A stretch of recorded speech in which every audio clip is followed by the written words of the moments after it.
प्रलंबित मागण्यांसाठी राज्य सरकारी कर्मचारी संघटनेचे आंदोलन.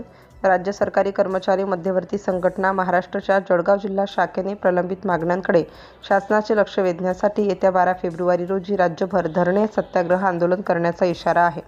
मुख्यमंत्री देवेंद्र फडणवीस यांना जिल्हाधिकाऱ्यांमार्फत सादर करण्यात आलेल्या निवेदनात संघटनेचे शासनाच्या नकारात्मक भूमिकेबाबत तीव्र नाराजी व्यक्त केली आहे. जिल्हा शाखेचे अध्यक्ष नमन व्यंकट पाटील, कोषाध्यक्ष घनश्याम चौधरी, सरचिटणीस योगेश नन्नवरे आणि कार्याध्यक्ष विजय जगताप यांच्या स्वाक्षरीने सादर करण्यात आलेल्या पत्रात नमूद करण्यात आले आहे की राज्यभरातील सरकारी कर्मचारी व शिक्षक गेल्या वर्षभरापासून नव्या युती शासनाकडून न्याय मिळण्याच्या प्रतीक्षेत आहेत. या संदर्भात मुख्यमंत्री यांच्यासोबत चर्चेसाठी वेळ मिळावा म्हणून सातत्याने पत्रव्यवहार करण्यात आला, मात्र त्याला अपेक्षित प्रतिसाद मिळालेला नाही. संघटनेने आपल्या मागण्यांसाठी गेल्या काही महिन्यात विविध लोकशाही मार्गांचा अवलंब केला असल्याचे निवेदनात नमूद आहे. दिनांक 6 मार्च 2025 रोजी राज्यभर धरणे सत्याग्रह, दिनांक 20 मे 2015 रोजी 2 तासांचे वॉकआउट आंदोलन, दिनांक 9 जुलै 2025 रोजी राज्यव्यापी निदर्शने, दिनांक 11 नोव्हेंबर 2025 रोजी भोजनाच्या सुट्टीस 1 तास निदर्शने, तसेच 5 डिसेंबर 2025 रोजी प्राथमिक व माध्यमिक शिक्षक व शिक्षकेतर कर्मचाऱ्यांनी शाळा बंद आंदोलन केले होते. त्यानंतर दिनांक 9 ते 11 डिसेंबर 2015 दरम्यान नागपूर येथील हिवाळी अधिवेशनादरम्यान बेमुदत साखळी उपोषणही करण्यात आले. या साखळी उपोषणाच्या पार्श्वभूमीवर राज्याचे मुख्य सचिव यांनी मुख्यमंत्र्यांच्या अध्यक्षतेखाली 15 दिवसात ठोस निर्णयासाठी चर्चा आयोजित केली जाईल असे आश्वासन दिल्यानंतर दिनांक 19 डिसेंबर रोजी उपोषण स्थगित करण्यात आले. मात्र आजपर्यंत चर्चेबाबत कोणतीही अधिकृत माहिती न मिळाल्याने कर्मचारी वर्गात तीव्र नाराजी पसरली आहे.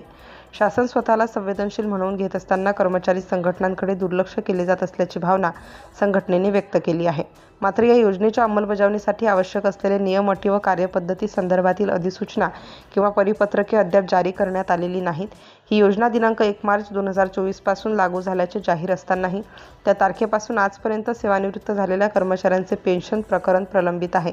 विशेष म्हणजे संबंधित सेवानिवृत्त कर्मचाऱ्यांना तात्पुरते निवृत्तीवेतन, प्रोव्हिजनल पेन्शन देखील मंजूर करण्यात आलेले नाही.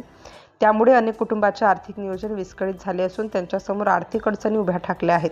ही परिस्थिती अनाकलनीय असून शासनाने तातडीने सकारात्मक निर्णय घ्यावा अशी मागणी संघटनेने केली आहे. दरम्यान 12 फेब्रुवारी रोजी होणाऱ्या राज्यव्यापी धरणे सत्याग्रहात मोठ्या संख्येने कर्मचारी व शिक्षक सहभागी होणार असल्याचे संघटनेने स्पष्ट केले आहे. शासनाने तात्काळ चर्चेची प्रक्रिया सुरू करून सुधारित निवृत्ती वेतन योजनेची प्रभावी अंमलबजावणी करावी, अन्यथा आंदोलन अधिक तीव्र करण्यात येईल असा इशाराही देण्यात आला आहे.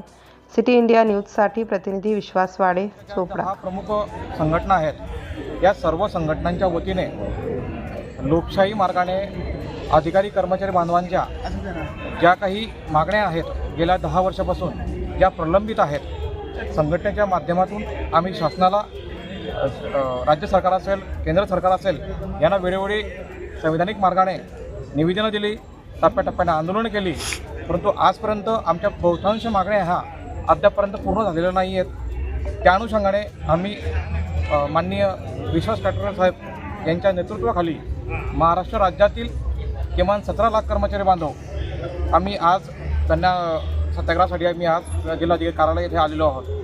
या कार्यालयात येताना संपूर्ण जळगाव जिल्ह्यातील ज्या प्रमुख संघटना आहेत, संपूर्ण राज्य शासकीय कर्मचारी संघटना तसंच निमशासकीय कर्मचारी संघटना, त्यासोबत नगरपालिका असेल, जिल्हा परिषद असेल आणि आमची समन्वय समिती असेल, या सर्वांच्या माध्यमातून आम्ही हा शासनाला एक कडक संदेश देऊ इच्छितो की आमच्या ज्या काही मागण्या आहेत या विहित मागण्याने संविधानिक मार्गाने ह्या पूर्ण केल्या पाहिजेत. आज तसं पाहिलं तर संपूर्ण महाराष्ट्रामध्ये किमान 3 लाख कर्मचारी बांधवांचा रिक्त पदांचा अनुशेष रिक्त आहे. या कर्मचाऱ्यांचा जो कामाचा ताण आहे, या आज रोजी सद्यस्थितीत जे काही कर्मचारी बांधव पदावर आहेत त्यांच्यावर हा कामाचा ताण अतिरिक्त पडत आहे. त्यानंतर बहुतांश आमचे अणकुंपाची जी पदं आहेत ती रिक्त आहेत. तर कर्मचाऱ्यांच्या कुटुंबाच्या जेवणाचा जो सर्वात महत्त्वाचा प्रश्न आहे, आमचा जुनी पेन्शन योजना आम्हाला लागू झाली पाहिजे.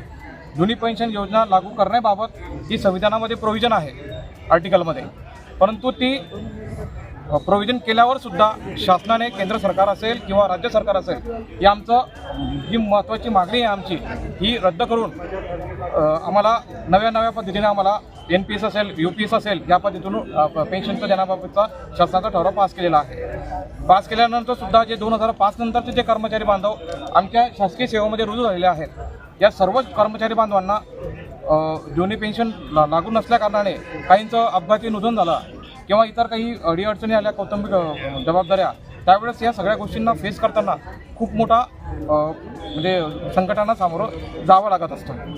त्यानंतर कर्मचाऱ्यांचे वर्ग 3 आणि वर्ग 4 कर्मचाऱ्यांची जी भरती आहे ती सुद्धा बंद आहे. म्हणजे हा एक्सेसिव्ह जो कामाचा जो ताण आहे हा सर्व कर्मचारी बांधवांवर अपरिहार्यरित्या म्हणजे लागू होत आहे.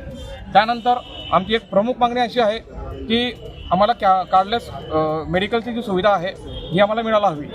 कारण तो सर्वसाधारण जो कर्मचारी बांधव आहे, काही कौटुंबिक काही जबाबदारी आली दवाखान्याच्या माध्यमातून वगैरे, तर त्यावेळेस जो काही विविध संकटांना सामोरं जावं लागतं तोही हा एक मुद्दा महत्त्वाचा आहे. त्यानंतर शासनाच्या माध्यमातून जो 353चा जो कलम हा जामीनपात्र केलेला आहे, तर आमची प्रमुख मागणी आहे की राज्य सरकारने ती 353चा जो कलम आहे जो नॉन बेलेबल केला पाहिजे, की अधिकारी कर्मचारी बांधवांना काही स्थानिक स्तरावर किंवा काही लोकप्रतिनिधीच्या माध्यमातून, काही मोजक्या लोकप्रतिनिधीच्या माध्यमातून वेळोवेळी अनावश्यकरित्या त्रास दिला जातो आणि याला वाचा फुटली पाहिजे आणि कर्मचारी बांधवांना अतिशय शुद्ध जे आपण संविधानाचं जे प्रियांबल आहे, स्वातंत्र्य, समता, बंधुता व न्याय या तत्वांवर आधारित आम्हाला राज्यघटनेचं अपेक्षित आहे. आणि ह्या सगळ्या गोष्टींची मागणी, इथे आमची एकूण 17 मागण्या आहेत, त्या मूलभूत मागण्या आहेत, नियमात बसणाऱ्या मागण्या आहेत, या शासनाने पूर्ण केल्या पाहिजेत अशी आमची विनंती आहे. मी जिल्ह्यातील इलेक्ट्रॉनिक मीडिया असेल, प्रिंट मीडिया असेल, मी सर्वांना विनंती करेल की आमचा संपूर्ण आवाज हा लोकशाही मार्गाने शासनापर्यंत, माननीय मुख्यमंत्री महोदय, चीफ सेक्रेटरी महोदय असतील त्यांच्यापर्यंत पोहोचावा ही विनंती. तुमच्या सर